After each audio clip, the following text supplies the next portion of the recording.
हिंदुस्तान के अंदर 10 बड़े शहरों में जो अभी डांडिया के द्वारा एक मुहिम चलाई जा रही है, मैं इसका समर्थन भी करता हूँ और शुभकामनाएं भी देता हूँ कि इस मुहिम से हिंदुस्तान के जो यूथ हैं उनके दिलों में और ज़्यादा मोहब्बत पैदा हो। जिस तरह की दीवारें धर्म के नाम पर और तमाम तरह की सियासत के नाम पर हमारे बीच में खड़ी हो गई हैं, उनके ख़िलाफ़ ये मुहिम कारगर सिद्ध हो। मैं अभी डांडिया और उनके तमाम को बधाई देता हूँ, उनकी कामयाबी की कामना करता हूँ। ये देश केवल हिंदुओं का, तो कुछ लोग आपको बुरा कहेंगे, लेकिन आपको हिंदुओं में एप्रिसिएशन मिलना शुरू हो गया। तो ऐसे लोगों की तादाद बढ़ रही है कि जो मुसलमानों को गाली दें ताकि उन्हें हिंदू लीडर बना दें। फिर ऐसे लोगों की तादाद बढ़ रही है कि जो हिंदुओं को गाली दें। उन्हें कुछ लोग हैं जो उधर मुस्लिम समाज से एप्रिसिएशन मिल रहा है। तीसरे वो लोग हैं जो ये मान रहे हैं कि यार ना मुसलमानों को गाली दो ना हिंदुओं को गाली दो, ठीक है। तो इन्हें दोनों तरफ से एप्रिसिएशन नहीं मिल रहा। This is the problem. आप समझ रहे हैं?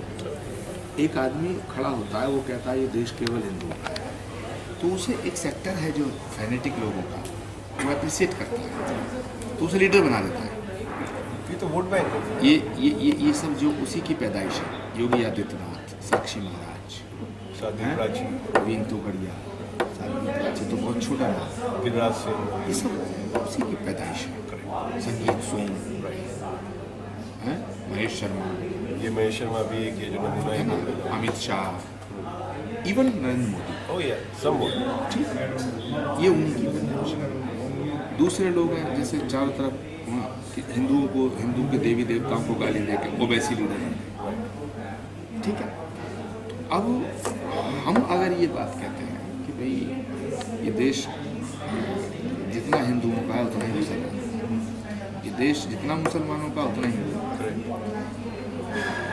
मुसलमान होने के लिए इंसान होना जरूरी है और हिंदू होने के लिए मनुष्य होना जरूरी है। हमारे शास्त्रों में पहला जो आशीर्वाद है वो ये नहीं है कि तुम लंबी उम्र पाओ, सेहत पाओ ना। जो फर्स्ट ब्लेसिंग है वो है मनुर्भाव। जैसे कि प्रणाम कि मनुर्भाव यानी मनुष्य बनना। हिंदू होने के लिए, अच्छे हिंदू होने के लिए नहीं, हिंदू होने के लिए मनुष्य होना जरूरी है, और मुसलमान होने के लिए इंसान होना जरूरी है। वही हम इसमें यही बोल रहे हैं। अब ये बात सच्ची है। थोड़ी देर को मैंने इस दिन अपनी स्पीच में कहा कि मैं मान भी लूँ कि गलती जिन्ना ने की, तो गलती तो जिन्ना ने की और मैं सिर फोड़ दूँ समार अब्बास का, ये कौन सी तरीका? जैसे गलती तो वो गॉड से कर गया, गांधी को गोली मार गया, और मुझे आचार्य प्रमोद का शोले पलटा, ये क्या तरीका है? गलती जिसने की सजा उसे मिलनी चाहिए, तब तो ठीक है, समझ में आती है। भाई जिन लोगों ने देश में आतंकवादी घटनाएं की हैं उनका गुनाह है ना, उनकी कम्युनिटी का गुनाह कैसे हो सकता है? और अगर उनकी कम्युनिटी गुनाहगार है तो फिर तो पूरे मराठियों को सजा दे दो, क्योंकि गॉड से मराठी हैं। बोलो। मगर यहाँ पे गुरु जी एक और प्रॉब्लम आती है कि इंडिया के अंदर टेररिज्म की डेफिनेशन करेक्ट नहीं है। जैसे मैं आपको बताता हूँ बड़ा सिंपल इंसिडेंट, जैसे 1984 के राइट्स होते हैं, उसके अंदर हिंदुओं ने करा था सारा काम, राइट। उसका जो टेररिज्म फैक्टर, जो टेरराइज है, डर, टेररिज्म इज डर, तो वो डर आज भी सिखों के दिमाग में, जो 5 साल का बच्चा था उसको आज भी याद है कि उसके दादाजी को या उसके फादर को डिफेंस वर्दी में टायर लटका के जला दिया, तो वो आज भी टेरराइज है।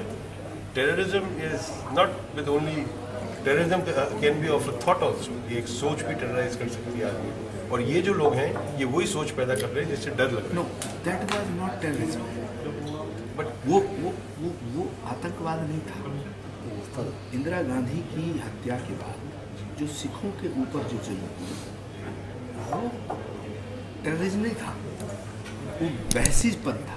बट उसका डर आज भी तो है ना कम्युनिटी में, वो वहशीज्म कहना चाहिए, यानी आदमी जो है वो राक्षस हो गया था, राइट। ठीक है। लेकिन उसको बहुत जल्दी ये सब ने माना कि ये गलत हुआ, पहले दिन के बाद एकदम से ये गलत हुआ, अब ये नहीं होना चाहिए। मैं तीसरी बात कह रहा हूँ, अगर हम पास्ट की घटनाओं पर जाएंगे तो हम मोहब्बत की बात कर ही नहीं सकते। एग्जैक्टली। आप बार बार उसको फाड़ते रहोगे तो होगा ही नहीं कभी, वो बार बार ही हुई। मैं तो एकदम अलग बात कह रहा हूँ। मैं कह रहा हूँ यार, गलती जिन्ना ने की या गांधी ने की, नेहरू ने की, जो हो गया छोड़ो ना, फिनिश इट। क्योंकि एक आदमी एक घर का मालिक बनता है, उस घर को बनाने के लिए, उस घर को सजाने के लिए वो पूरी कोशिश करता है, लेकिन कभी कभी उससे चूक हो जाती है। इसका मतलब घर का दुश्मन नहीं था, वो सही निर्णय नहीं ले पाया, लेकिन क्योंकि उसे निर्णय उसे ही लेने थे, निर्णय गांधी और नेहरू को ही लेने थे, तो उन्होंने बहुत अच्छे निर्णय लिए। एक आध गलत हो गया होगा, अब हम उस पर क्या बात करें, अब हम आज की बात करें ना, पास्ट का क्यों लिखें। मगर वो पास्ट भी तो दुकानें सेट हो रही है। तो प्रॉब्लम ये है, जितने भी एलिमेंट्स हैं, जिससे भी अपने आप ओएसी साहब ले लो या अपने आप महेश ये ले लो, जितने भी ये लोग बोलते हैं लूज कैनन्स हैं, एकदम से बोलते हैं चाय पिएंगे, अदरक वाली चाय, अदरक वाली, तो रेडीमेड मसाला टी अदरक वाली बिस्किट के साथ। तो इसको क्या है गुरुजी, तोड़ने का एक ही तरीका है इनकी चीज़ को कि हमने मोहब्बत के दंगे चलाए हैं। हम तक तो बहुत दंगे होते हैं, और ये क्या है कि यंग इंडिया के साथ बहुत कनेक्ट हो रहा है ये फ्रेज। यंग इंडिया को चाहिए something new to get connected. और जैसे 26 की एज है आज की तारीख में, लोगों में डर आ गया, ये तो जॉब नहीं मिलेंगे। जैसे जो सीरिया में हो रहा है या जो कोसोवो में हुआ था क्लेंजिंग, क्यूबा में हुई थी क्लेंजिंग, सब जगह हुई थी, उसका बीज बो दिया गया है। अब एक आदमी ने मुझे आके बोला था, इंडिया गेट पर हमने करा था काफ़ी, और ये वो बोलता था आपके जो मोहब्बत के दंगे ऐसे जैसे हमारे को, जैसे गर्मी के अंदर एक एयर मिलती है, फ्रेश एयर, ये वो है। अब 1 तारीख को हम लोग इसको 10 शहरों में लेके जा रहा हूँ मैं, एक ही साथ एक ही वक्त में। उसके अंदर उन्नाव आ गया, उसके अंदर अहमदाबाद आ गया, बॉम्बे आ गया, योगी आदित्यनाथ गोरखपुर आ गया, शिमला, अभी ये बात कर रहे हैं शिमला, 10 शहर में एक ही साथ। जयपुर में बहुत बड़ा होगा क्योंकि मैं जयपुर का ही हूँ, बम्पर। तो वहाँ पे अच्छा हमारा ये एक तरह से सोशल कनेक्ट है, ये कोई धरना नहीं होता, ये होता है आपस में लोग मिलते हैं, बिजनेस की बात करते हैं, क्या क्या चीज़ तकलीफ आ रही है, वो कनेक्शन बहुत जरूरी है। जैसे अमेरिका में होता है, you get connected with people. आज मेरा बिजनेस है, मुझे अपार्टमेंट खरीदना है, ये अपार्टमेंट बनाते हैं, मैं फ़ोन किया भाई साहब मुझे अपार्टमेंट लेना है, ये मुझे ऑटोमेटिकली ये बोलेंगे ठीक है 7 लाख का अपार्टमेंट अभी तेरे लिए 6.5 लाख का ले ले। वो जो आप अपने भाईचारा है, जो ब्रदरहुड, वो रियलाइज़ कराना, ये हवा में जो ब्रदरहुड होता है ना, इससे कुछ नहीं होगा। तो इससे लोग कनेक्ट हो रहे हैं बहुत ज़बरदस्त तरीके के साथ कि हाँ भाई। और आपको आज के जैसे 5 साल का बच्चा है गुरुजी, आप उसका क्या फ्यूचर है इस कंट्री में। पर कैपिटा इनकम $800 है यहाँ पे। जो आदमी $800 पर साल कमाता है, वो 5 साल के बच्चे ना सोशल सिक्योरिटी है, ना हेल्थ केयर है, ना एजुकेशन का है। How is going to survive? And that's why the brilliant people are leaving and going to America. अब हमारे यूनिवर्सिटी ऑफ डैलस टेक्सास में गुरुजी 22,000 इंडियन स्टूडेंट्स पढ़ते हैं। आप उनमें से पूछो कितने जाएंगे वापस, पूरे हमें नहीं जाना इंडिया वापस। जॉब नहीं है यहाँ पे। अच्छा बाद में एक टाइम ऐसा आ जाएगा कि मुस्लिम, जैसे ये मुस्लिम है, मेरा बेटा आर्किटेक्ट है, उसको हायर ही नहीं करेंगे मेरे बेटे को, वो हिंदू है। अब मैं हिंदू हूँ, मैं आर्किटेक्ट हूँ, मुस्लिम को मैं हायर नहीं करूँगा। पहले जॉब सिक्योरिटी, फिर उससे हंगर आएगा, हंगर से क्राइम बढ़ेगा। स्टमक ब्रिंग्स इन क्राइम, वो पक्की बात है। आप हंगरी होंगे तो you become criminal, because you need to, आपको अपने बच्चों को पालना है, सब करना है, तो आप क्रिमिनल बन जाते हैं। तो everything is interconnected, but it starts from a civilized way of living, civilized way of respect each other boundary. उनका धर्म आप उनको रिस्पेक्ट करिए, अब वो हमारी आरती को रिस्पेक्ट करें, हम उनकी नमाज को रिस्पेक्ट करें, दैट्स इट। और ये लोग जो हैं ये वो रिस्पेक्ट को पता नहीं इनका क्या। अब आप सोचिए साहब, Yogi Adityanath is 42 years old, he still averagely in India 72 की एज होती है मेल की। तो बट वो नेक्स्ट 30 ईयर्स ये इतना जहर बोलेगा यार, मैं सिंपल कैलकुलेशन में बता रहा हूँ आपको। तो ये सब चीज़ें रोकना जरूरी। और क्या है दूसरा गुरु जी, द गुड, जो अच्छे लोग हैं ना वो कभी जुड़े ही नहीं साथ में, और ये ईवल है ना ये साथ में जुड़ गए। अपन लोग कभी जुड़े ही नहीं है साथ में, इस चीज़ का ये लोग फ़ायदा उठाते हैं, पक्की बात है। आज एक चोर कंपनी है कोई जो माल खा के पैसा नहीं देती, वो ऐसे लोगों को ढूंढती है। और एक अच्छी कंपनी है, वो उसका टर्नओवर इतना नहीं होगा, बट ही स्लीप्स वेल। मैं ये सोच रहा था, अभी मैं कह भी रहा था, ये सब लोग बच्चे मेरे साथ बैठे थे, किसी ने कहा कि साहब वो गाज़ियाबाद में एक हिंदू वाहिनी करके एक संगठन है, उसने आपका पुतला फूका है, वो अखबारों में छपा है। उसमें कहा है कि साहब आचार्य प्रमोद कृष्ण जी ने आजम खां को देशभक्त कह दिया, इसलिए हम उनका पुतला फूका है। मैं सोच रहा था कि यार सुबह से शाम तक, शाम से सुबह, कभी हम राजस्थान होते हैं, कभी बिहार होते हैं, कभी पंजाब होते हैं, पूरा दिन सफ़र, पूरी रात सफ़र, 3-3, 4-4 घंटे मंच में बैठना, फिर 1 घंटे बोलना, बोल के फिर सफ़र करना, मतलब रात के 2 बज जाओ, 3 बज जाओ, 4 बज जाओ, तो सालों से। और सुनिए हम क्यों कर रहे हैं, और उसके बाद हमें ये सिला के हमारे लोग पुतले फूक रहे हैं। सुनो, अब क्या है कि हमारे को मिल क्या रहा है, हमारी जान हथेली पे है कि एक आदमी कह रहा है कि साहब ये हमारी बात नहीं कर रहे हैं, मुसलमानों की बात। आपको ये मिल रहा है, तो मैं अभी कह ये रहा हूँ, ऑनेस्टी मिल रही है, दैट्स ट्रू। सच। हाँ, बट मैं ये बात कह रहा था कि यार हमारी तो कोई जाति लड़ाई है नहीं, पर सब फिर भी हम चैन से नहीं बैठे। हम सब जगह कह रहे हैं भाई आपस में प्यार करो, कोई मज़हब, आप नमाज पढ़ो तो आरती करो, तो आप हिंदू हैं तो आप कोई भी हैं, आप इंसान हैं, अब इंसान हैं तो आप भगवान की औलाद हैं, भगवान की औलाद हैं तो हम आपसे नफरत नहीं, हमें आपसे मोहब्बत करनी है, ये हमारा मैसेज। यही तो फ़र्क है जानवरों का इंसानों में। नहीं, ये हम मैसेज दे रहे हैं, उसके बदले में हमें लोग, कोई पुतला फूक रहा है, कोई गाली दे रहा है, कोई कह रहा साहब हम फलाने के एजेंट हो सकते हैं, कोई कह रहा इन्हें जला दिया जाए, इन्हें मार दिया जाए, इन्हें फूंक दिया जाए, है ना। तो जो भी मैं एक बात कहता हूँ कि फेनेटिज्म, किसी भी तरह का फेनेटिज्म सेपरेटिज्म को जन्म देता है। Absolutely right. किसी भी तरह का फेनेटिज्म सेपरेटिज्म को जन्म, पर सेपरेटिज्म का रास्ता टेररिज्म की तरफ जाता है। अपने चेचनिया में देख लो साहब, अगर दूर नहीं जाते, चेचनिया में क्या हुआ, अगर सेम स्टोरी। आप घर में जैसे यहाँ 7-8 लोग बैठे हैं, इनमें से कोई आदमी जो है वो कट्टर हो जाए, नहीं साहब मैं आपकी बात सुन रहा हूँ लेकिन बात मेरी सही है, नहीं साहब मेरी बात सही है, मेरी बात ही मानो, तो ये फेनेटिज्म हो गया ना। किसी भी तरह की कट्टरता, फिर ये क्या होगा कि 6-7 लोग अलग हो जाएंगे, वो आदमी अकेला अलग हो जाएगा।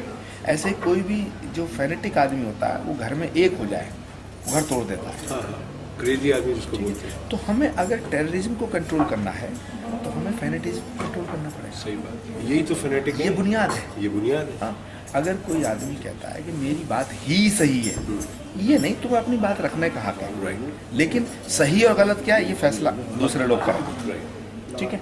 तो मैं कह रहा हूँ कोई भी धर्म फेनेटिक नहीं हो सकता, क्योंकि धर्म अगर फेनेटिक है तो धर्म ही नहीं है। सही बात, याद रखना, क्योंकि ऊपर वाला फेनेटिक नहीं है, वो पेड़ों का भी है, पौधों का भी है, पक्षियों का भी है, सब। तो अगर वो फेनेटिक नहीं है तो फिर उसकी कायनात में फेनेटिज्म का अधिकार किसी को। मैंने सुना था आपका ये कहीं बोला हुआ है ये स्टेटमेंट। हाँ, क्या सुना था? अब हम क्या सोचते हैं, ये हिंदू मुसलमान की लड़ाई अब ऐसे ये जहर जितना घोलने वाले लोग हैं, इसकी बुनियाद में जाना पड़ेगा।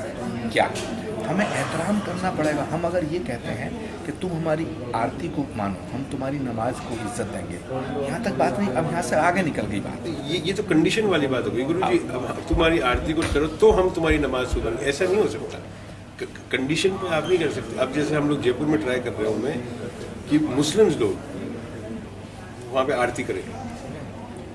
I am trying for this कि मुस्लिम, अगर मैं इनको बोलूँ कि भाई साहब मेरे से आरती करो तो इनको क्या दिक्कत? अभी हम भी भगवान है कि आरती करें। एक कदम देखिए, अभी जहाँ तक प्रॉब्लम है, अब हम इसको निपटाएंगे तो ये आगे कर देंगे। ये जो खराब लोग हैं, ये जहर इतना तेज़ी से घुलता है ना, जहर तेज़ी से एकदम फैलता है। तो हमको ये अभी से ही बताना पड़ेगा कि हम एक ही परमात्मा की औलाद है, तो हम अलग हो ही नहीं सकते। इसीलिए मैंने ये बात कई बार कही है अपनी स्पीचेस में। मेरी नज़्म है कि नबी जितने तुम्हारे हैं उतने हमारे हैं। कि तुम सोचो मोहम्मद तुम्हारे हैं ना, हमारे भी, और राम हमारे ना, तुम्हारे भी हैं। तब ये बुनियादी लड़ाई मिट सकती है कि यार ये अभी क्या होगा कि हाँ साहब तुम हम अलग तुम अलग, हम तुम्हारा एहतराम करें तुम हमारा सम्मान करो ना। अब हमें अगला कदम उठाना पड़ेगा कि हम हैं ही एक।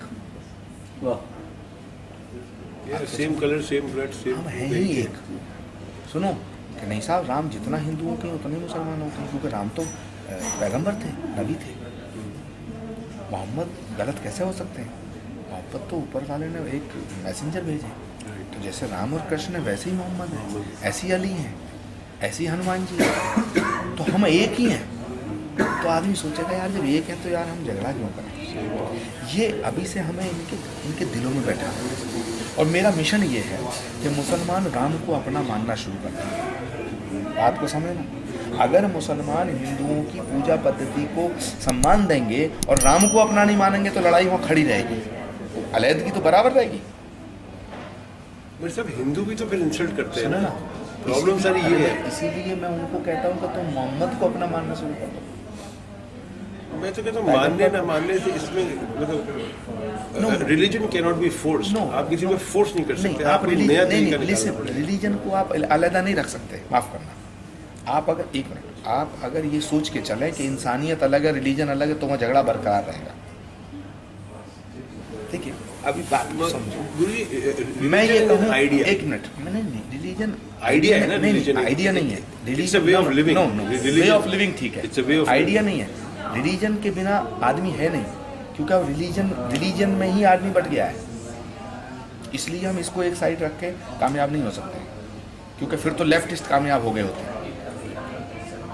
इसलिए हम रिलीजन को छोड़ करके, तो हमको रिलीजन को समझाना पड़ेगा कि जिस रिलीजन की व्याख्या तुम्हें आज तक मिली है वो गलत है, रीडिफाइन करा। करेक्ट।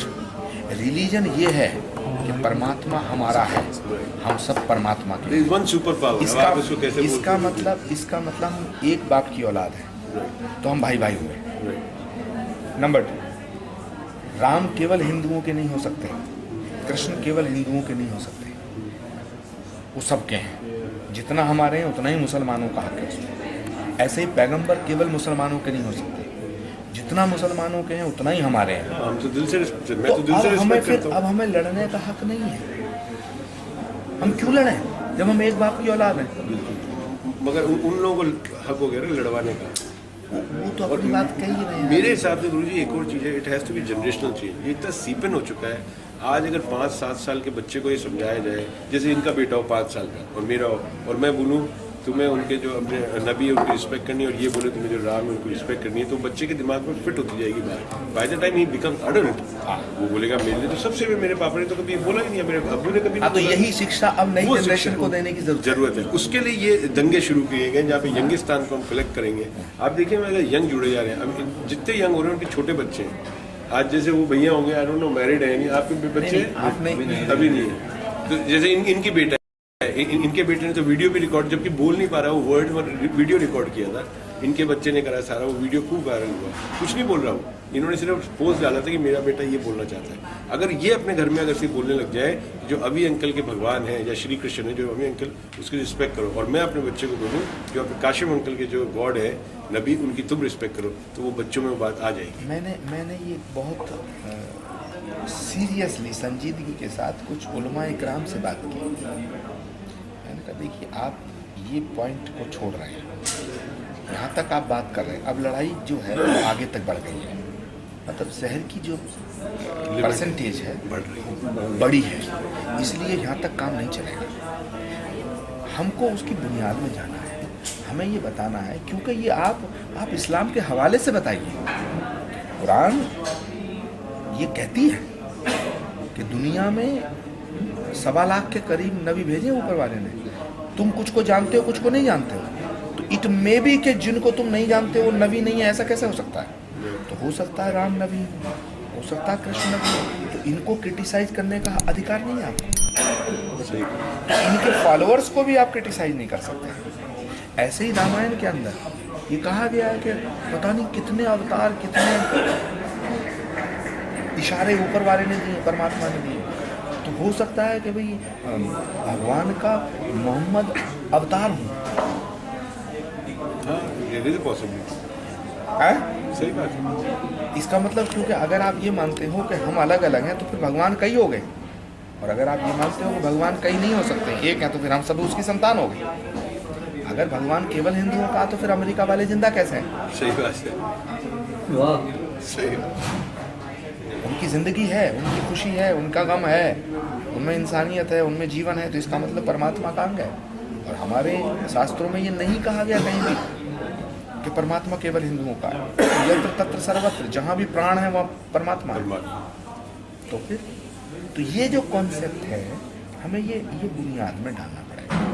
बच्चों की जो तालीम है, जो बेसिक एजुकेशन है, उसमें ये जोड़ना थोड़ा चेंज करना, उसमें जोड़ना पड़ेगा। सर ये लोग तो बात करते हैं गीता को इंट्रोड्यूस कर दीजिए, सूर्य नमस्कार करवाइए स्कूल में, क्या बेवकूफ़ों की बात है ये कि दुनिया में होता है कि ये सब। अरे भाई एक मिनट, हम अभी थोड़ा सा अगर हम ये मान के चलें कि ये लोग ये कह रहे हैं, हमें इससे आगे की सोचना है। गीता को इंट्रोड्यूस करना, सूर्य नमस्कार को इंट्रोड्यूस करना, आप इनकी नीयत क्या है? इनकी नीयत गीता को इंट्रोड्यूस करने की नहीं है। इनकी नीयत है कि गीता का नाम लेंगे तो कुछ लोग विरोध करेंगे। जब विरोध करेंगे तो वो हिंदुओं से कहेंगे देखो हम तुम्हारा पक्ष की बात कर रही है। वही तो इन लोगों को, उसी से तो पब्लिक को हटाना है साहब कि ये पॉलिटिक्स और रिलीजन को ना मिक्स करिए। ये ऐसी कॉकटेल है कि ये उतरेगी नहीं, ये ऐसी हो जाएगा कि it will be really bad. और ये प्रॉब्लम ये हो रही है गुरुजी कि वेस्ट के अंदर इंडिया की जो छवि बन रही है बहुत ही डेंजरस बन रही है। वो न्यूज़ ये लोग दिखाते नहीं है यहाँ पे, जो CNN, फॉक्स, ABC दिखा रहा है पिछले 2 महीने से जो ये हो रहा है यहाँ पे।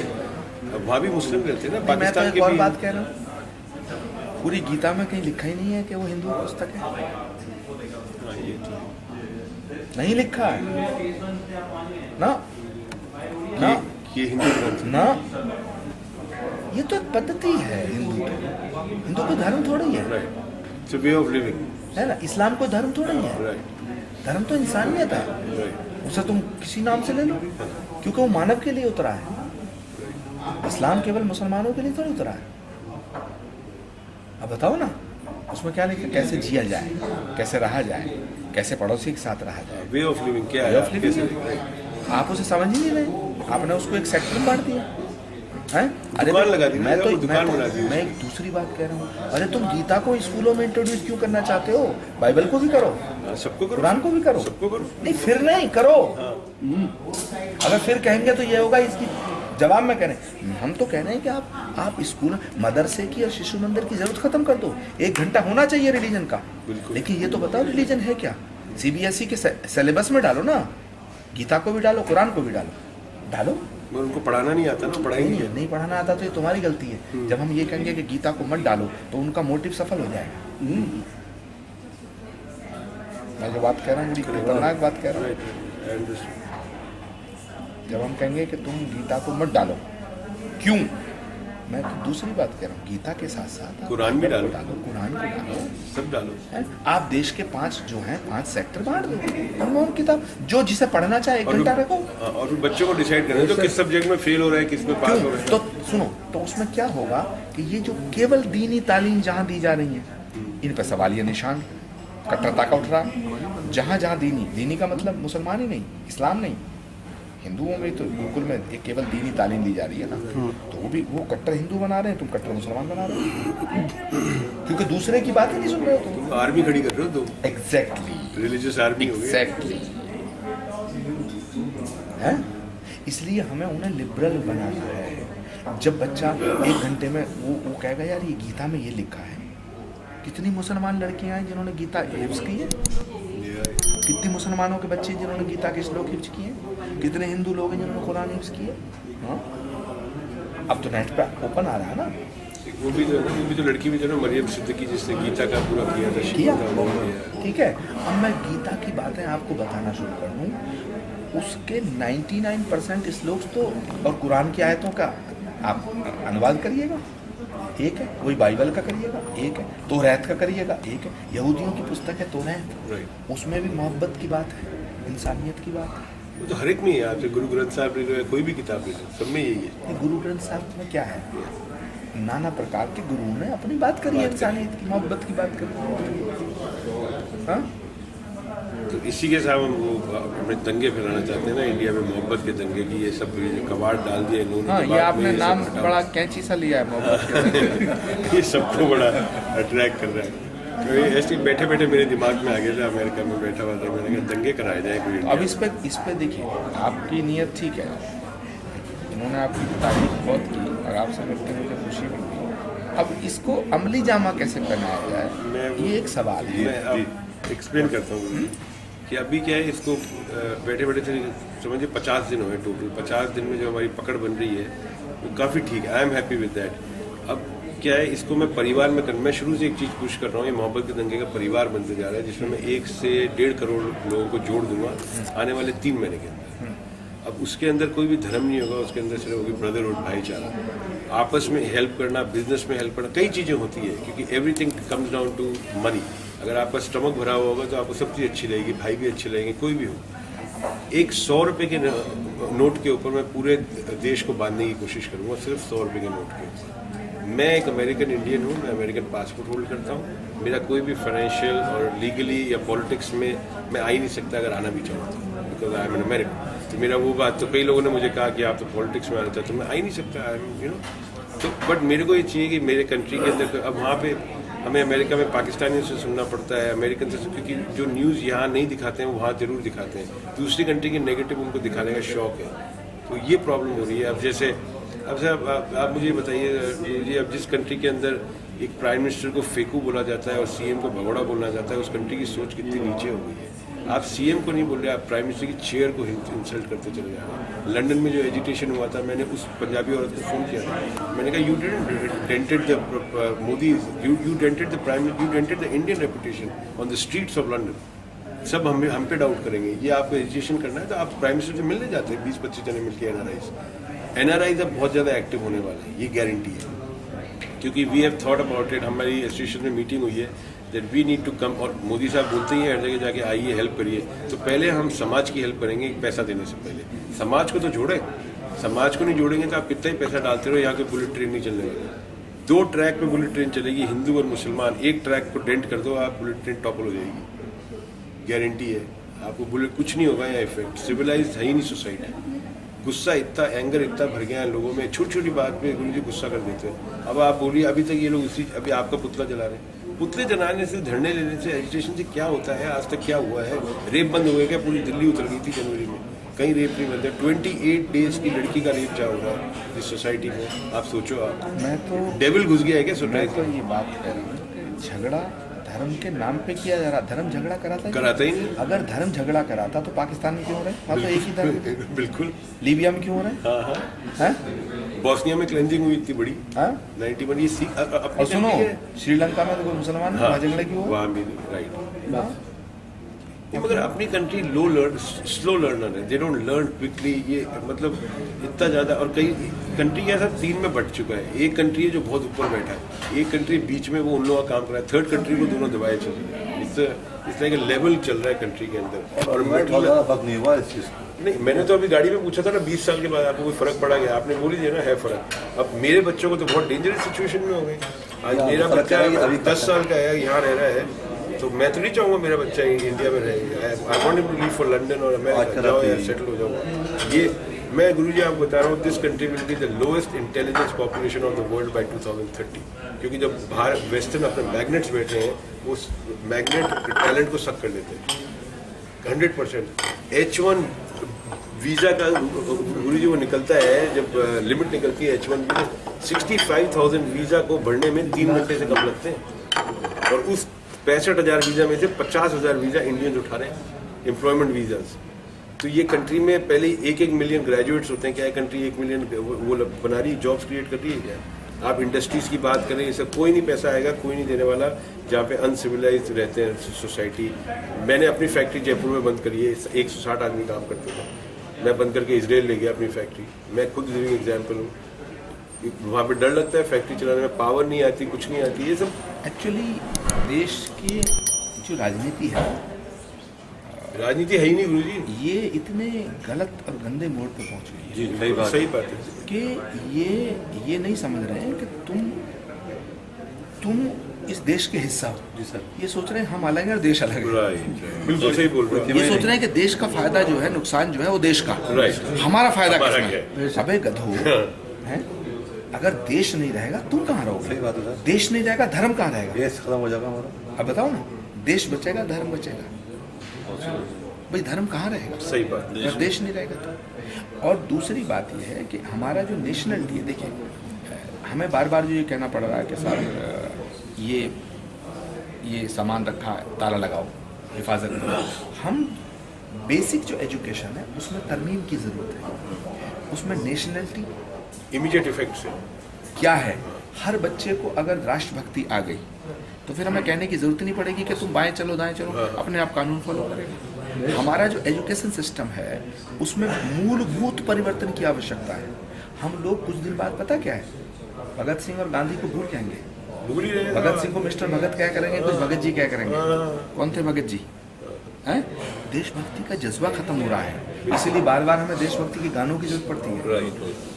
क्योंकि हमारी बुनियादी शिक्षा जो है वो शिक्षा क्या हो गई है कि वो शिक्षा ऐसी एजुकेशन हम दें अपने बच्चे को ताकि वो बड़ा होके नौकरी कर ले और पैसे लाए। बस वही शिक्षा है। एजुकेशन का मोटिव ये नहीं होना चाहिए। एजुकेशन का मोटिव होना चाहिए कि तुम आदमी और आदमियत की बात करो, राष्ट्रीयता की बात करो, मानवता की बात करो।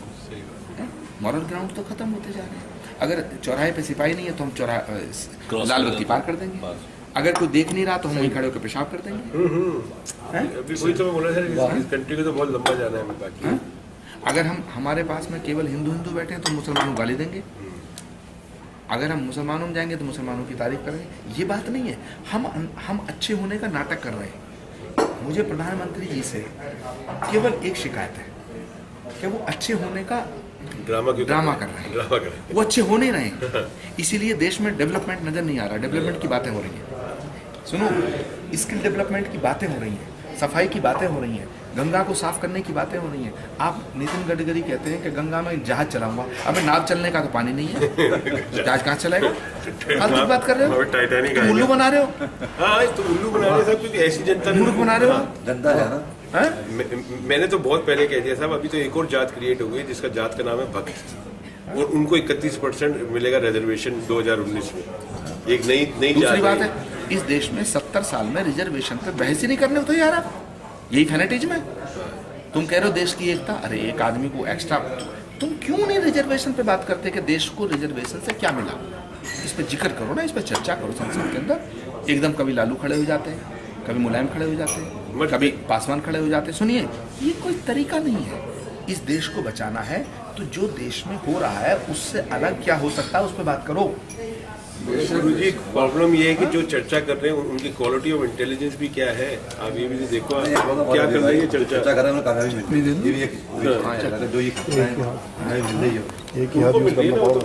उनके गेम के लिए मिल रही है, आपको और मुझे क्या फायदा है उससे?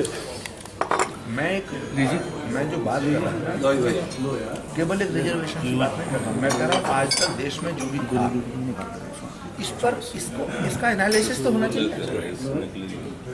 लेकिन जब हम एनालिसिस की बात करते हैं तो हम गिलास पे तो करें, टेबल पे ना करें, सब पे करो। कैसे हमारा देश और अच्छा बन सकता है? अब 60 साल में जो हुआ, जो गलतियां अब हम उनकी पुनरावृत्ति नहीं करेंगे। सर यही तो मैं गुरुजी बोलता हूँ कि ये तो मैं बोल रहा हूँ इन लोगों को कि दोनों जो रिलीजन है ना वो आपस में अकड़ के बैठ गए, दोनों अपनी गलती मानने को तैयार नहीं, दोनों कम्युनिटी। और इसका फायदा ये लोग उठाते हैं कि मैं अपनी गलती मान लूँ और काशी भाई अपनी गलती मान लें, सेकेंड हो गया। अब आप अगर कट्टरपंथी हो, आप कितना ही कोशिश कर लो, हमें आप नहीं बिगाड़ पाओगे। वो चक्कर है, ये दोनों को मिलने नहीं दे रहे। तो सोशल कनेक्ट होता है एक प्रोग्राम बहुत बड़ा यूएस में, वो ये प्रोग्राम है। ये सोशल कनेक्शन करना बाकी जरूरी है कि आपस में बातचीत शुरू हो जिससे इन लोगों की बकवास सुने नहीं फिर, और हमारे बच्चे भी वही सुनेंगे। फिर वो साइड में खड़े होकर सुन रहे हैं कि मैं अब काशिफ अंकल से क्या बात कर रहा हूँ, तो उसको जो एक इमेज है काशिफ अंकल की वो निकल जाएगी। और मेरे से फादर ही बात करते हैं, उनके अच्छे दोस्त हैं, तुम कहें को ऐसी बात करते हो कि वो मुस्लिम है काशिफ अंकल, तो is a very nice man. इसमें मैं आपसे सहमत हूँ। एक तो हम ये बात करें जी कौन बोल रहे हो? हाँ बताओ, बोलो जी। ये सब चाय सेम है? ये सब मैं कह देता हूँ, आप भी कह देता हूँ। एक हाथ से हो नहीं पा रहा ना, ये कट गया अब। मैं ऐसा मानता हूँ कि एक लड़ाई तो हमारी होनी चाहिए कि जो धर्म की परिभाषा गलत बताई जा रही है ये परिभाषा कैसे ठीक हो? करेक्शन हम धर्म के खिलाफ नहीं है। अगर हम कहें कि लोग आप धर्म को, क्योंकि हमें बताना पड़ेगा कि जो धर्म तुम्हें बताया जा रहा है ये धर्म की परिभाषा नहीं है। एक तो ये फ्रंट होगा हमारा, दूसरी पहल होगी कि हमको बच्चों की बुनियाद में देशभक्ति और मोहब्बत बननी रहेगी। वो तो सबसे बड़ी चीज़ है, और वो जाके 10 साल में इफेक्ट आ जाएगा। और नंबर 3, हमें लोगों को ये बताना है कि डेवलपमेंट कितना भी हो, आपके पास धन कितना भी हो, इंफ्रास्ट्रक्चर कैसा भी हो, लेकिन जब पीस नहीं है तो सब बेकार है। मैं एक चीज़ बोलता हूँ ना मनोज जी हरदम कि आप एक बहुत ही रिच फैमिली है और उसके बच्चे अपाहिज हों, तो क्या खुश है क्या रिच फैमिली? और एक गरीब परिवार है जिसके बच्चे हेल्दी है, वो ज़्यादा खुश रहेगा वो। तो हमारे जो भाई हमारे इंस्ट्रक्टर हैं, जो हमारे ट्यूटर है, टीचर, सर उनको भी चेंज होना जरूर। तो सर टीचर ही तो आदमी को अरे पुराना तकिया में उसी टीचिंग मेथड चल रहा है। कभी बाबू रहमानी पढ़ाते हैं और ये मेरे को तो काम नहीं आया आज तक अमेरिका में। मुझे क्या है, मुझे रियल एजुकेशन दो। हम तो अभी भाई बहुत छोटी जगह के संभल रहने वाले हैं, संभल रहने वाले हैं। हमने बहुत डायरेक्शन देखे पाकिस्तान के वो जुड़े हुए हैं। मेरी मलाला यूसुफजई से लंदन में पहले बात की थी आने से पहले, उसका तो गला ही भराया था, तो फिर रोई नहीं, वो जुड़ रही हैं। तो इसमें सब लोग जुड़ रहे हैं और सब लोग बहुत अट्रैक्ट हुए इस चीज़ से कि मोहब्बत के दंगे जो है ये बहुत बढ़िया सोल्यूशन निकला है, जो फास्ट की है, ये फास्ट की टू मेनी इश्यूज। और झगड़ा नहीं करना हमें किसी से भी, हम कोई एंटी स्लोगन्स नहीं करते हैं कि anti Modi anti style, no we don't care, you know, let them do what they want. Anti Modi करें क्या प्रो राहुल गांधी करें, क्या मतलब है? हाँ, क्या कर लेंगे और क्या कर लिया आज तक कर, अब ये आप क्यों करें? हम अपनी आइडियोलॉजी की बात करें, इंडिविजुअल व्यक्ति की बात नहीं करें। अभी आपने बताया कि आपका पुतला जला के क्या हो जाएगा? वो भड़ा से उनकी वो निकाल रहे हैं, किस्मती है। नहीं स्ट्रेस्ड आउट पीपल है, फ्रस्ट्रेटेड है, वो करते हैं ये सब काम। कोई आदमी नॉर्मल आदमी थोड़ा ये सब करता है, कोई नहीं करता। तो हम लोग मैं अमेरिका में 18 साल रहा हूँ, मैंने आज तक नहीं सुना किसी ने पुतला जलाया, आज तक नहीं होगा। चाहे बुश का ले लो, डिक चेनी का ले लो, ओबामा का ले लो, आज तक नहीं सुना है किसी ने किसी पुतला जलाया। होता ही नहीं है ये सब। ये जब भी तो इस कंट्री में होते हैं, थर्ड वर्ल्ड कंट्री है, सोच ही थर्ड ग्रेड है। आप किसी का पुतला जला रहे हैं, इससे क्या मतलब पुतला जलाने से? आपको उनसे प्रॉब्लम है तो आप उनसे मिलिए, उनको प्रॉब्लम बता दीजिए, हमारी ये प्रॉब्लम है जो आप बोल रहे हैं। और मैंने स्टेटमेंट दिया है कि शिवसेना जो है ये राजनीतिक पार्टी नहीं है। इसकी आदतों और हरकतों से ऐसा लगता है कि ये गली मोहल्ले के गुंडों की जमात है, कल्ट है, ये कल्ट जो होते हैं। तो मुझे बताओ मैंने गलत कहाँ कहा? ये तो इस देश का दुर्भाग्य है कि शिवसेना को भी राजनीतिक दल मान लिया गया। जी सर। ये इस देश का दुर्भाग्य है कि जो लोग एक दूसरे को गाली दे रहे हैं उनको राजनीतिक दल मान लिया जाता है। भाई ये देशभक्ति, क्या भगत सिंह ने ये सपना देखा था? गांधी ने ये सपना देखा था? हाँ? सुभाष चंद्र बोस ने ये सपना देखा था? क्यों?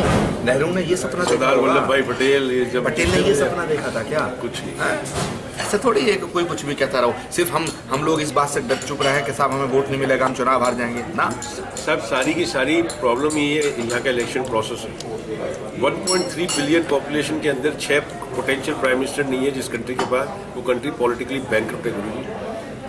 6 प्राइम मिनिस्टर कैंडिडेट नहीं है, पब्लिक चूज करते हैं। राहुल गांधी और मोदी कुछ था ही नहीं उसके आगे, किसको बनाते प्राइम मिनिस्टर? तो जिसने मारा पैसा मारा वो बन गया, सीधी सी बात है। और आप फिर क्या है कि यहाँ की जो जनता भी है ना गुरुजी, अब जैसे ट्विटर आप देखो, ट्विटर में इतने बड़े बड़े इंटेलेक्चुअल बैठे हैं, 140 वर्ड में कोई 140 वर्ड का सिस्टम होता है ना, उसमें आपको एक्सप्लेन करना होता है। उसमें ये लोग हिंदुस्तान बदलना चाहते हैं, जो बड़े इंटेलेक्चुअल हैं, जैसे ये कविता कृष्णन है या जो भी है, जो सोशल एक्टिविस्ट, ये सब हिंदुस्तान उससे बदलना चाहते हैं। ऐसा तो होगा नहीं ना, और ग्राउंड पे कोई कुछ नहीं करना। कृष्णन से मैंने एक दिन कहा था, डिबेट में थी मेरे साथ में, मैंने कहा तुम अपनी बात को कहो, लेकिन अपनी बात को तुम भी वही गलती कर रहे हो जो दूसरे कर रहे हैं। सेम डरने को नया स्टाइल है ही नहीं। तुम धर्म के खिलाफ बात करना शुरू कर दे। धर्म के खिलाफ बात अगर इस देश को अच्छी लगती तो इस देश में लेफ्ट कामयाब हो जाता। ये देश धार्मिक है, इसको एक्सेप्ट करना पड़ेगा। ये देश भावनाओं का देश है, यहाँ पीपल पूजा जाता है यार, यहाँ तर्क नहीं चलता। माफ करना, अल्लाह किसी ने नहीं देखा, सही बात है, भगवान किसी ने नहीं देखा, एहसास है, लेकिन हमारा एहसास है कि वो है, कोई है, तो हम उसके खिलाफ बात करेंगे तो हम कहीं के भी रहेंगे। धीरे धीरे उनको कहो तुम्हारा फेथ, तुम्हारा बिलीफ अपनी जगह, उसे हम डिस्टर्ब नहीं करना चाहते, मगर तुम हमें तो यार मत परेशान करो। हम फोर्सली हमें क्यों घसीट रहे हो उसके साथ? हाँ, हमें तो परेशान, हमें क्यों घसीट रहे हो? हमारी इट्स योर प्रॉब्लम, तुम देखो जो करना है। हम उसमें एक चीज ये जोड़ दें कि यार तुम जो अभी तक सीखे हो, जाने हो, हम ये नहीं कह रहे वो गलत है, हमारी भी सुन लो, तो वो सोचेगा हाँ यार बात तो ठीक है। हम ये कह रहे हैं कि अगर केवल हिंदुओं का भगवान होता तो यार ये अमेरिका वाले कैसे जिंदा हैं? अगर अल्लाह केवल मुसलमानों का तो हम कैसे जिंदा हैं? सही बात है। क्यों सर, क्यों नहीं, इन लोगों की सर, इन लोगों की, मैं वो वर्ड यूज नहीं करूंगा, मैं कर भी दूंगा कि इन लोगों की कमर तोड़ दी। अब इन लोगों की जो चाबी है ना सर, वो मेरे को लगता है कि पकड़ में आ गई है कि असली में ये धरना दे के, एजिटेशन करके और ये सब से इस कंट्री का कोई निहाल नहीं होने वाला। यहाँ पे यंगिस्तान को एक रोड मैप दिखाना पड़ेगा, एक प्लान दिखाना पड़ेगा, और इतना स्मूथ प्लान कि किसी को उससे कुछ फर्क नहीं पड़ेगा। जैसे मैंने आपको पहले भी कहा, एक 100 रुपए के नोट के ऊपर मैं बांधूंगा कंट्री, सिर्फ एक 100 रुपए के नोट पर।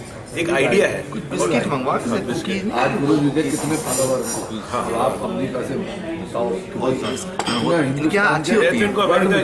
इनकी गर्मियां वहीं बीतेगी इस बारी, यहाँ पे गर्मियों में छोड़ेंगे नहीं, यहाँ गर्मियां बहुत बेकार होने लग गया। अभी मैं जाते ही सेटअप करूंगा सारा मेन सिटीज में, और इनका तो बहुत फॉलोइंग है वहाँ।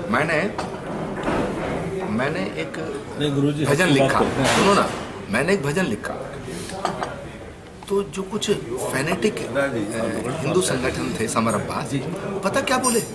ये तो भजन भी यार मुसलमानों के लिए लिख रहे हैं, तो कितने गधे हैं। क्योंकि मैंने उसमें उर्दू के अल्फाजों को यूज कर लिया।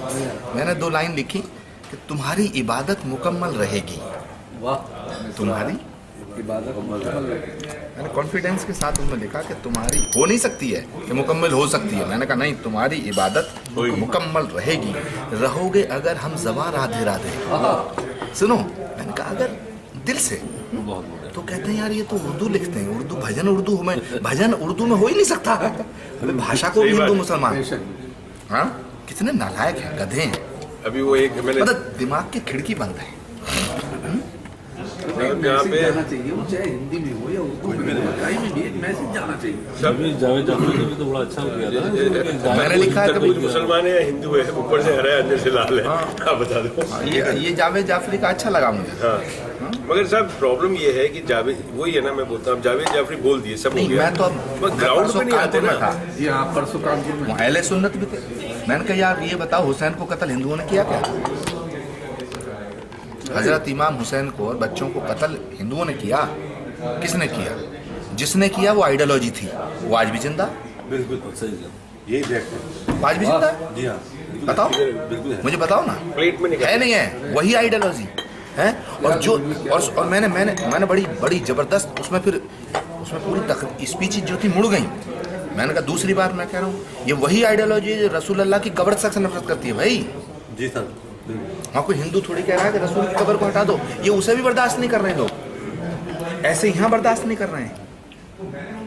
सही बात। मैंने कहा ये मुसलमान को छोड़ो, मुसलमान का माँ बर्दाश्त नहीं कर रहे हैं कुछ लोग। ये लीजिए। हाँ ये ठीक है। फैलाना चाहते हैं पूरे देश में, और इनकी दुकानें अपने आप ऑटोमेटिक बंद होती चली जाएगी। जब सामान किसको बेचेंगे? बिकेगा नहीं ना इनका सामान।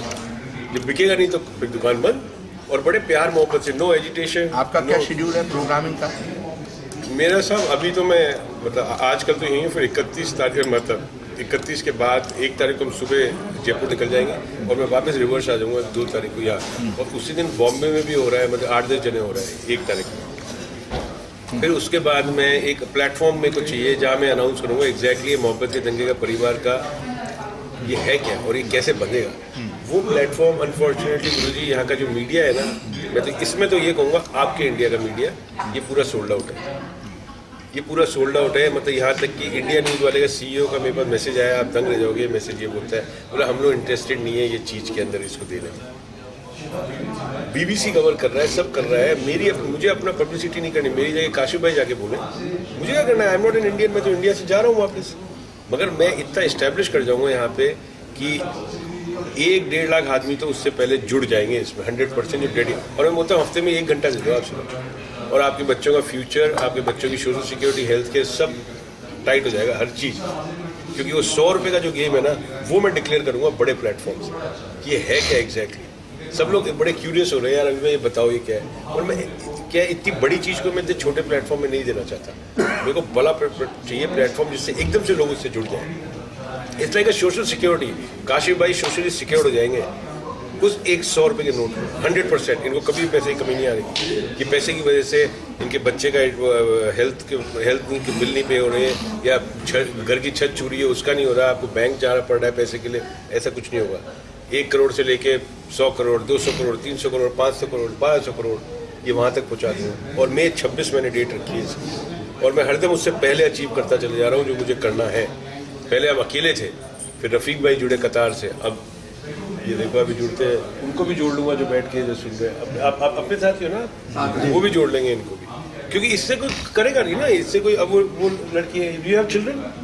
सी how old is your child? No no no, शादी होगी, बट इनके बच्चों का फ्यूचर देखिए कितना डेंजरस इस कंट्री में। It's horrifying. आप मेट्रो में रह रहे हैं, ये तो ठीक है, आप दिल्ली में आपको नहीं होगा, बट जो आप विलेजेस में रह रहे हैं, जब मैं गंगानगर बात करता हूँ या मैं अहमदाबाद बात करता हूँ इंटीरियर्स में, तो वो बोलते हैं हमको घबराहट होती है। मुस्लिम बोलते हैं घबराहट होती है, मुस्लिम मेरे भाई हैं, उनको घबराहट किस बात की है? They are my brothers. अभी मुल्क दहशत में सही कह रहे हैं दहशत। आप तो रिच आदमी हो, आप तो 50 लाख की गाड़ी में घूमते हो, 2-5 करोड़ के घर में रहते हो, मगर उसका क्या जो आपकी चौकीदारी कर रहा है? हाँ, उसका क्या आदमी का? करेक्ट। तो मेजॉरिटी तो वो है ना, तो वो मेजॉरिटी को आप पूरे समाज को एक साथ कैसे लिफ्ट करोगे? वो ऐसे लिफ्ट करोगे कि पैसा का काम तो पैसा ही करेगा, बातें नहीं करती है। वो एक साथ जो लिफ्ट होगा वो ये लिफ्ट होगा, ये जो 100 रुपीज़ के बिल पे चलेगा। नहीं, अच्छी फिक्र है। और ये मैं करके छोड़ूंगा इसको, क्योंकि इसमें कोई रॉकेट साइंस है नहीं, ये सिर्फ सोच मिलानी है। और अपने ग्रुप के अंदर इतना बड़ा डेटाबेस बन जाएगा जिसमें इसकी ऐसी स्टेट ऑफ आर्ट वेबसाइट बना रहे हैं हम कैलिफोर्निया में, सारी एंट्री मिलेगी, हर चीज़ अपडेटेड होगा। 8 लोगों की इसमें कमेटी होगी, 2 हिंदू 2 मुस्लिम 2 सिख ईसाई और वो। मैं वो पूरा आपको बताऊंगा कहीं बैठ के कि क्या है। और ये 4 पॉइंट का प्रोग्राम है, इसमें इन सब की दुकानें तो छोड़ो, ये कुछ कर ही नहीं सकते। अब मेरे पास फ़ोन आया था एक जर्नलिस्ट का, बोले अभी भाई आपने ऐसे घुंघरू बांध दिए इनके कि उठे तो बचते हैं, बैठे तो चुप रहे, इनको समझ में नहीं आ रहा आपको रोके कैसे। ये रोक ही नहीं सकते क्योंकि आप इससे कन्फ्रंटेशन भी नहीं आ रहे। आप तो कन्फ्रंटेशन योगी आदित्यनाथ से आए थे और मैं तो उसको बोलता रहा, मैं तेरे गोरखपुर में निहत्ता आता हूँ, बैकयार्ड में तेरे से डिबेट करता हूँ हिंदुत्व की, मतलब मेरे बाप बाप ने जो सिखाया वो सब बेकार हो गया। तू है 42 साल का, मेरे से 5 साल छोटा, तू मुझे सिखाएगा कि हिंदुत्व क्या होता है। और मैं रिलीजन देखा जाए तो मैं जैन हूँ, मगर हमारे को कभी सिखाया ही नहीं ये सब चीज़ें। मेरे फादर एयरफोर्स में थे, उनके तो मुस्लिम फ्रेंड्स होते थे, सब होता था, हमें ऐसे माहौल में बड़े ही नहीं हुए। तो मैंने उसको बोला या तो तू जीन्स पहन लेना और या मैं तेरा चोगा पहन लूँगा और तेरे ज़िंदगी भर तेरी भक्ति में निकाल दूंगा। 3 बारी उसको कांटेक्ट किया, तीनों बारी बोलता मैं यूपी जा रहा हूँ। अरे देखते हैं, ऐसे तो बहुत लोग करते रहते डिबेट के लिए। जिस दिन अपन कर रहे थे इंडिया गेट पे, उस दिन सुबह भी टेक्स्ट मैसेज आया किसी का धमकी का। अरे मैंने कहा मैं निहत्ता खड़ा हूँ यहाँ पे यार, उड़ाओ तुम, मेरे को हाथ तो लगाओ। तुम्हें ये नहीं पता मैं अमेरिकन इंडियन हूँ, मेरे को एक एम्बेसी फ़ोन करने की जरूरत है, तुम्हारे को टाइट कर देंगे। मेरा प्रेसिडेंट मेरे पीछे खड़ा हुआ है, तुम छुओ तो सही अमेरिकन को। अब इस चीज़ का मैं एडवांटेज लेता हूँ, सीधी बात है। जो मेरी है कि वो मैं क्यों नहीं लूँगा अपनी कंट्री के लिए। अगर मेरे पास ये है हथियार तो मैं यूज़ करूँगा इंडिया के फेवर में। तुम कर लो मुझे टच, फिर देखते हैं। नहीं, आपको कोई टच नहीं। ठीक है, कर लो ना। अबे भाई पीयूजी का नंबर ले लो आप। आपको कोई टच नहीं करेगा। आप रोज धमकियाँ आती है, टेक्स्ट मैसेज आते हैं, याहू पे मैसेज आते हैं, मैसेंजर पे उड़ा देंगे तुम्हारे को, ये करने। उड़ा दो ना भाई, तुम उड़ा दो। तो देखा वो चीज़ तो रहेगी अभी भाई, वो चीज़ जो हम कर रहे हैं वो आप नहीं, हमारे मेरे को डर नहीं लगता है, बिकॉज मैं जो कर रहा हूँ मुझे पता है। गुरु जी का पुतला फूक जाएगा, आप कर रहे हैं। अरे पुतले फूकने से क्या होगा, बेवकूफ ये भी गुस्सा है ना। मैं कहता हूँ अरविंद को फ़ोन करना चाहिए, कचरा ये वहाँ पे ये लोग फूक रहे हैं, वो दोबारा धुआं हो रहा है, ये सब इनको बंद कराओ। बोल रखा है ना अरविंद ने, जहाँ भी ये फूका जाएगा ऐसी चीज़ें, उसको फ़ोन करो। फालतू की बात है। ये लोग क्या है, इनके पास कोई काम नहीं है। यहाँ यंगिस्तान के पास डायरेक्शनलेस यूथ है, कोई प्रोग्राम नहीं है सरकार के पास कि नो प्रोग्राम कि इनको कैसे एंगेज किया जाए। आप इनकी समर वेकेशन में देखो, सब लफड़गिरी करते हैं। ये नए नए पैसे वाले आ गए हैं बच्चे, को 50 लाख की गाड़ी, 50,000 का फोन, शूट शाट, इनको जीने का मतलब नहीं भाई नहीं, मेरा नो प्रोग्राम। बस ये कि हम जाएं, डिस्को चले जाएं, पार्टी करना, ये अच्छा वेकेशन का मतलब ये है। शाम को आप आ जाओ यहाँ पे, फ्राइडे इवनिंग को गारंटी करता हूँ 50,000 रुपये की बिल, 30 साल का लड़का यहाँ पे बिल पे कर देगा, 50,000 रुपीज़ है के ऊपर। और उसको बोलो बाहर जाके तो 5 जगह खाना खिला दे, नॉट माय बिजनेस। मैं तो देखा हुआ है, हम लोग उस ग्रुप पे भी बैठते हैं कई बार, वी नो कि क्या होता है ये सब चीज़ें। हमारे तो बहुत पीछे है। तो सोच आपको, जब तक सोच नहीं बदलेगी देश नहीं बदलेगा। आप कितनी कोशिश कर लो, कितनी बुलेट ट्रेन चला लो यहाँ पे, जो भी आपको करना है। नहीं बुलेट ट्रेन चल कहाँ रही है, एक सवाल ये भी है। कुछ भी चल रहा आप कह रहे हैं चला लो, ट्रेन लगा, मैं कह रहा हूँ चल कहाँ रही है, वो सिर्फ बात है। और वो भी गुरुजी अहमदाबाद के जो सिल्क, जो टेक्सटाइल वालों और डायमंड वालों को खुश करने के लिए बुलेट ट्रेन चलाई है। अरे चलाई हीरे वाले, मतलब वो जो भी चला देंगे, वो बोलते हैं। अभी बात हुई है, इनको डायरेक्ट कन्फ्रंटेशन पे आना पड़ा। मैंने हरदम बोला है, मोदी साहब इतनी बड़ी बड़ी रैली में जाते हैं, सब करते हैं। मैं कहता हूँ, चैलेंज करता हूँ, मोदी साहब को एक कमरे में बिठा दो और 100 गरीब लोगों को बिठा दो, उनके जवाब को, उनका सवाल अगर मोदी साहब दे दें तो हैट्स ऑफ टू हिम। हम इंडिया फिर नहीं आते। वो 100 गरीब, आप बड़े बड़े ये आज तक कॉन्क्लेव होते हैं, उसमें तो अमीर लोग आके सवाल पूछ रहे हैं, आप गरीब आदमी से पूछो, उसको बिठाओ। कुछ नहीं, टोटल भारत का 99% मीडिया दलालों के हाथ में। अरे एब्सोल्युटली, एब्सोल्युटली। और मैंने जरूर जिसको कहते हैं मीडिया, दलालों के हाथ में। तुम अभी एक दिन मैंने कहीं था ना, मैंने कहा कि वो एंटी टेररिज्म कॉन्फ्रेंस थी, तो मैंने ये बात बोली कि अगर ये प्रो टेररिज्म कॉन्फ्रेंस होती तो सारा मीडिया यहाँ होता। राइट। यानी कि कोई गाली दे दे, ब्रेकिंग न्यूज़, मोहब्बत की बात करने वाले। जिस कंट्री की मीडिया और पॉलिटिक्स शेक हैंड कर देती है, वो country is started to walk disaster. It's already started the walk. ये मैंने 2 साल पहले ट्वीट किया था, ये कंट्री का मीडिया और पॉलिटिक्स शेक हैंड कर गया है, हाथ मिला लिए इन दोनों ने। अब ये वो सुनाएंगे जो इनको सुनाना है, ये वो कभी नहीं सुनाएंगे जो आपको सुनना है। बिल्कुल गारंटी है इस बात की। आपको पता ही लगेगा क्या हो रहा है। ये सबसे सवाल करते हैं देशभक्ति का, इनसे खुद ना पूछा जाएगा तुम जो न्यूज़ दिखाते हो हैं, क्या दिखाते हो, इससे कौन सी देशभक्ति आ रही है? ये टोटल एंटी नेशन काम कर रहे हैं। अब पक्का, अब गुरुजी अपना पेज जो है, आप इनसे पूछिए, अपना पेज की वायरलिटी मोदी साहब, अमिताभ बच्चन, शाहरुख खान या अरविंद केजरीवाल से ज़्यादा है। ये कैसे हो सकता है कि हम इतना बड़ा काम कर रहे हैं और मीडिया को पता नहीं है? मतलब आज की तारीख में होमलैंड सिक्योरिटी तो है ही नहीं। अगर कोई आदमी ऐसी चीज़ कर रहा हो जो इंडिया के खिलाफ हो, तो इन लोगों को पता ही लगेगा। इन लोगों ने एक बारी भी उस चीज़ की न्यूज़ नहीं दिखाते ये लोग कि हमें ऐसी अच्छी चीज़ यहाँ कम्युनिटी को कनेक्ट करने की कोशिश कर रहे हैं। They are not showing it because they are not interested. आप इनके खर्चे बंद हो जाएंगे, उन्होंने दिखा दिया। तो अब मैंने कहा ना, वो बड़े जर्नलिस्ट ने मुझे बोले वो अपने आप आएंगे एकदम से, मगर वो आएंगे तेरा कोई ना कोई इसके अंदर कंप्लेंट लेके। वो ये नहीं बताएंगे अच्छा काम कर रहा है, वो ये बताएंगे तुमने ये काम गलत कर दिया। तुमने जो अच्छे काम करे वो कभी नहीं दिखाएंगे मीडिया में। तेरी एक गलती होगी ना, अभी उन्हें क्लियर, तेरी एक गलती वो उछाल देंगे मीडिया में, मगर वो सारी पीछे की। मैंने वो एक मीडिया में उछालेंगे, सोशल मीडिया पे हमारी इतनी बड़ी पकड़ है, हम उनको उछाल देंगे। अब मैंने ट्विटर से गुरुजी पेरिस्कोप से लाइव टेलीकास्ट करा दिल्ली में वर्ल्ड वाइड। इन लोगों को ये नहीं पता कि पेरिस्कोप क्या होता है। अब सोचो, Czechoslovakia, Sweden, London, US, Australia, New Zealand, Ghana, सब जगह लाइव टेलीकास्ट मारा है हमने पेरिस्कोप से। They don't know what. आप पूछो किसी मीडिया, बोले तुम्हें पता है पेरिस्कोप क्या होता है? ये क्या होता है? ट्विटर पे लाइव फ्री ब्रॉडकास्टिंग है, और जहाँ सीरिया में ये सब हो रहा है, जहाँ मीडिया अलाउ नहीं है, वो सारा ट्विटर से हो रहा है। It's a very simple thing.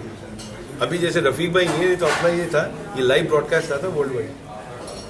इनकी जरूरत क्या अपने को है ही नहीं। और इनका तो खेल ही, ये मीडिया का शेल्फ लाइफ 10-12 साल है यहाँ पे, इससे ज़्यादा है नहीं।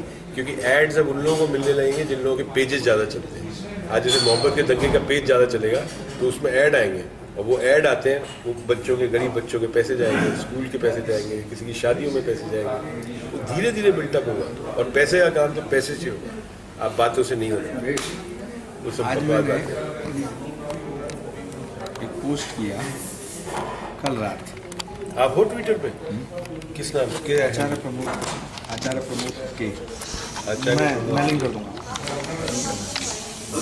मैंने लिखा कि आप क्यों दे दो, बोल दीजिए। मुझे जानकारी मिली है कि कुछ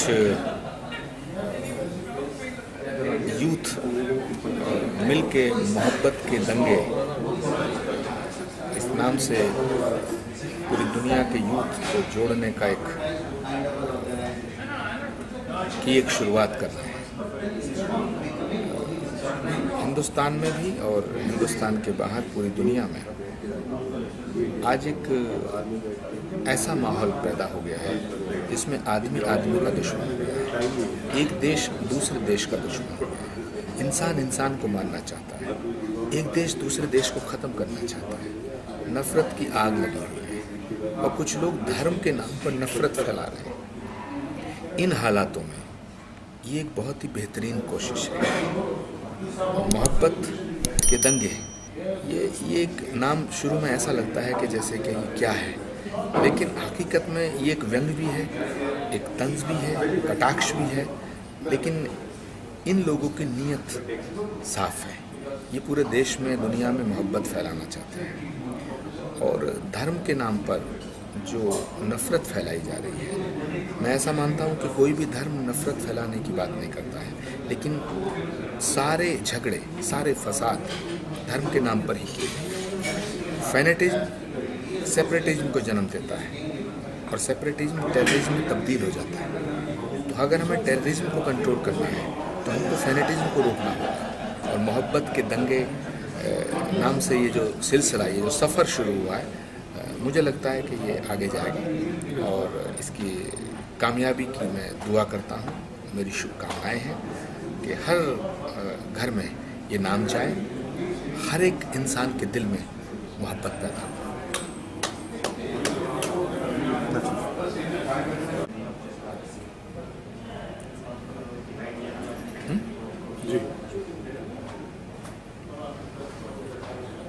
हिंदुस्तान के अंदर 10 बड़े शहरों में जो अभी डांडिया के द्वारा एक मुहिम चलाई जा रही है, मैं इसका समर्थन भी करता हूँ और शुभकामनाएं भी देता हूँ कि इस मुहिम से हिंदुस्तान के जो यूथ हैं उनके दिलों में और ज़्यादा मोहब्बत पैदा हो। जिस तरह की दीवाने धर्म के नाम पर और तमाम तरह की सियासत के नाम पर हमारे बीच में खड़ी हो गए हैं, उनके खिलाफ ये मुहिम कारगर सिद्ध हो। मैं अभी डांडिया और उनके तमाम को बधाई देता हूँ, उनकी कामयाबी की कामना।